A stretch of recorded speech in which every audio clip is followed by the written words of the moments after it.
Hey guys, so welcome to the Invested Pro videocast. I have two of our leading instructors with us, Felix Frey. He has a background in hedge funds and options trading, and Luca Moschini, who's a technical analyst, and he specializes in day trading and swing trading.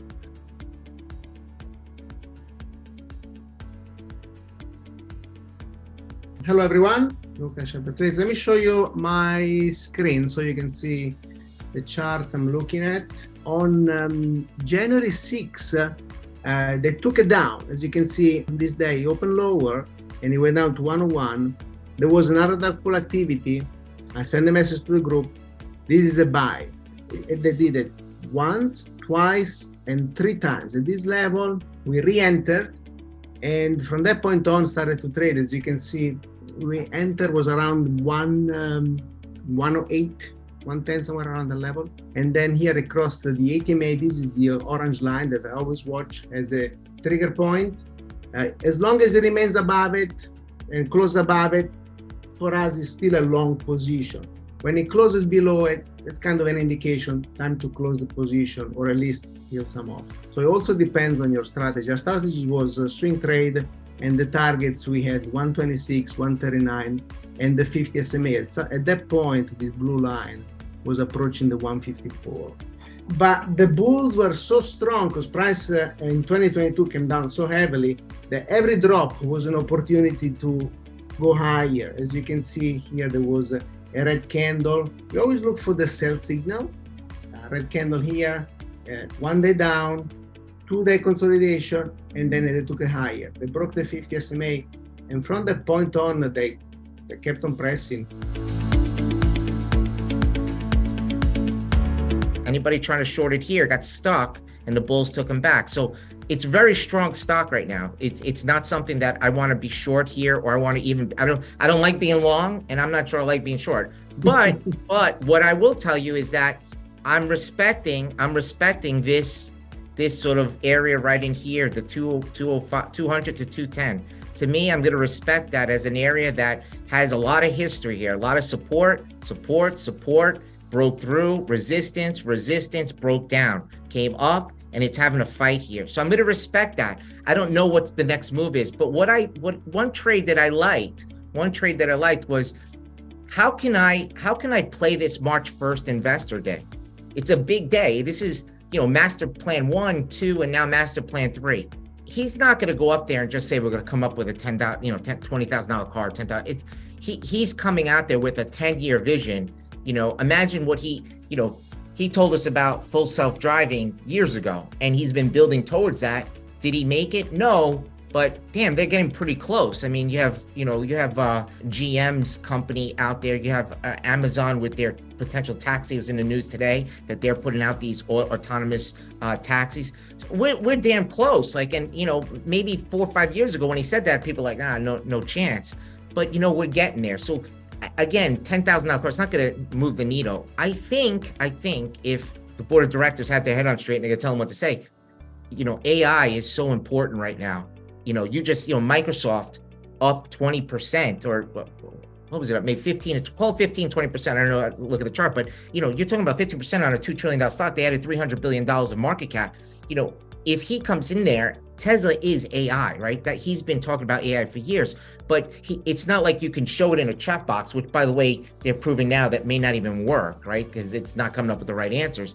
But AI is in all these stocks like Palantir, IBM. All these guys they've been doing AI forever and their products, but you can't see it. If he can somehow show AI is the car, man, this thing could be explosive. You see what they've done to Microsoft. 20% on Tesla would be, a $40 pop. But then what I'm doing is I'm going back to this. I'm basically saying, we're in this dogfight here, and it's likely, over time, the market has a way of getting right to the resistance support level right before the earnings, or the resistance support level right before a big event, because it's the place where there's max pain either way for one side, right? And so this is max pain. 205 would be max pain for the day before master plan. AI was starting to be like a topic of conversation. Just like you're saying, Microsoft came up with this purchasing the chat GPT, whatever the stuff is. And so it was just like AI, left, right, center. So this company, which I've been following for a while, has been in the toilet. And as you can see, it bottomed out around 10. You never want to catch a falling knife, right? So this is like, it's been bottoming out for the entire year. Since basically it became public. Right, look at this. Think about how many people are trading with real money. Think about, we're talking about Robinhood has at one point 5 million people trading options. Now there's maybe a couple of million, okay? They're buying options, selling options. I can ask any one of them, any one of the millions, how do you actually choose the one that is the right one for you? And no one, everybody has an answer. A lot of times it's I have no idea, I guess, or I'm seeing a volume, but there is no answer, or there hasn't been an answer given on how you actually do it. And so at Options Geek, my education starts with that. It starts with, hey, I've spent 20 years on Wall Street at the top investment banks. I worked at a top hedge fund, and I'm an expert in options.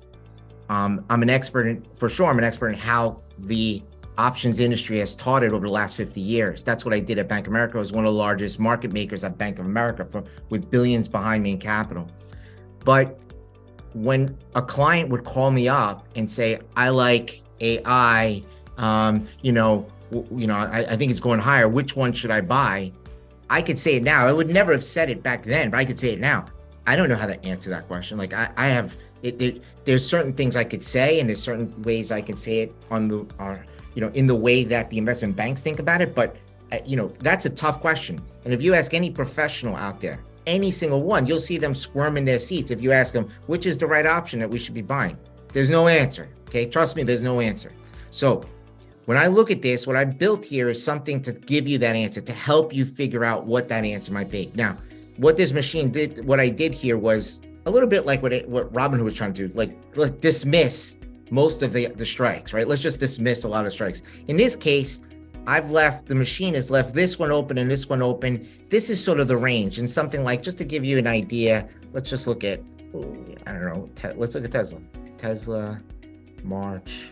So we're looking at March. I'm going to this is the options. This is your options board. Otherwise, everybody would be trading options. And the myth is that these options guys, they trade millions of options, and they trade in every single name, and it's not true. Every hedge fund, all right, may have like 100 stocks, 50 to 100 stocks, and they pick maybe 3 to 5, max 5 on most of them, on 80% of them that use options. First, you got to have the hedge funds that use options, which is a small percentage. Then 80% of them will have positions on options, and less than 5 names. Go look. I mean, I have here, I'm always looking. Hey, Felix, going back to your chart there, because when we're looking at where this stock could go, would you consider going further out in terms of expiration? Because looking at the recent move, it was a quick spike in January here, but looking back, it was just a slow, steady decline. Yeah, it's a good question. The funny thing about what I'm about to show you is that everybody says, "Oh, just go get more time." Time costs money in options, and so the market's not gonna allow you to say, "Oh, well, I can just go buy the next one." That's $1. They know that I don't have to tell you at $2. If the stock goes from $1, the option goes from $1 to $2, I want you to be active. I want you to take something off. Take a quarter off, take a third off. Okay, but do something. Don't just sit there and think every option is going to go to 1,000%. When you take a third off at $2, you think about it. You put $3 in the trade. You just took one off. You took back $2. You just took back 66% of the money you put in. That's gonna do a couple of things. One is gonna put some money in your pocket. Two, it's gonna help the stuff between your ears, and not let you get a little crazy, because the more it goes up, the more you start looking at it and focusing. That's and right. What we're trying to do is keep people from getting siloed into some, one trade that is either working or not working. that's the beauty of technical analysis, right? It's showing you price and volume, and there's only truth in that. People could talk about where the market's going up or down, but at the end of the day, you'll hear some of the best traders in the world. They say, trade what you see, not what you think. The market's going up right now. It goes up every single day. Until it stops doing that, you got to be thinking, long. Oh, Fastly. Yeah, Fastly. That's it. Do I got to be long this stock or no? Fastly, do I got to be long or what? It depends. On a pullback. Right now has a potential, lots of potential. Okay, Fast. I'm going to look at it. It's for a pullback, but there's a lot of potential. Okay, I'm going to look at it. 150 to 7. So now it's 17. All right. I'm going to look at it.